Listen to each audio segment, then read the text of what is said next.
ବହୁ ପୂର୍ବରୁ ଏକ ବିଶାଳ ଏବଂ ଘନ ଜଙ୍ଗଲକୁ ଏକ ବାଘ ଶାସନ କରୁଥିଲା।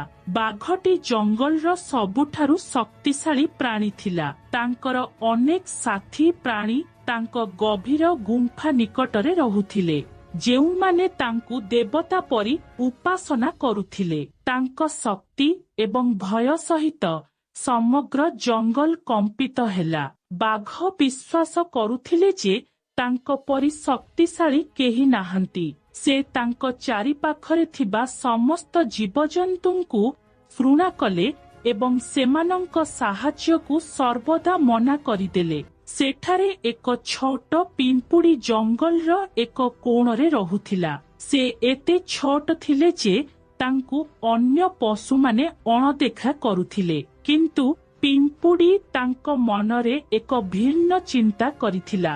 ସେ ପ୍ରତିଦିନ ସକାଳେ ଉଠି କାମ ଆରମ୍ଭ କରିବେ ଏବଂ ବହୁତ ଧୈର୍ଯ୍ୟର ସହିତ ଛୋଟ ଶସ୍ୟ ସଂଗ୍ରହ କରି ନିଜ ଘରକୁ ନେଇଯିବେ। ପିମ୍ପୁଡ଼ି ଜାଣିଥିଲା ଯେ ସେ ଶକ୍ତିଶାଳୀ ନୁହେଁ, କିନ୍ତୁ ତାଙ୍କର କଠିନ ପରିଶ୍ରମ ଏବଂ ପ୍ରୟାସରେ ତାଙ୍କର ବିଶ୍ୱାସ ଥିଲା।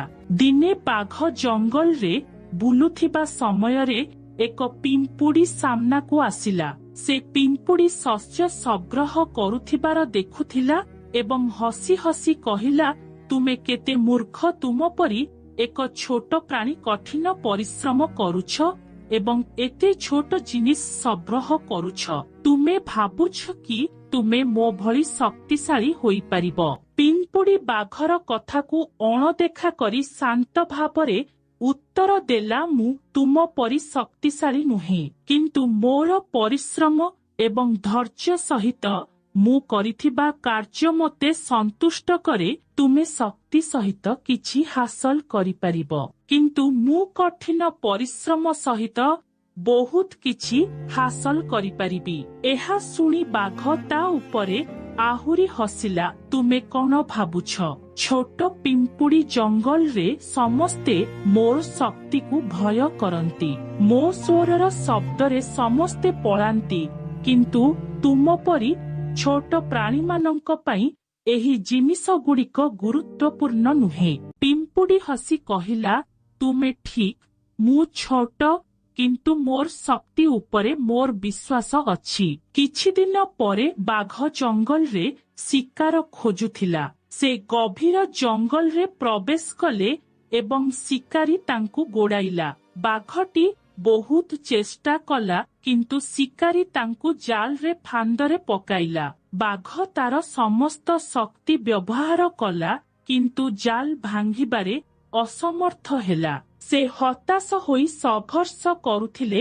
ଜଙ୍ଗଲରେ ତାଙ୍କ ସ୍ୱର ଶୁଣାଗଲା, କିନ୍ତୁ କେହି ତାଙ୍କୁ ସାହାଯ୍ୟ କରିବାକୁ ଆସିଲେ ନାହିଁ। ତାଙ୍କର ଶକ୍ତି ତାଙ୍କୁ ଏହି ସଙ୍କଟରୁ ବାହାର କରିବାରେ ସକ୍ଷମ ହୋଇନଥିଲା।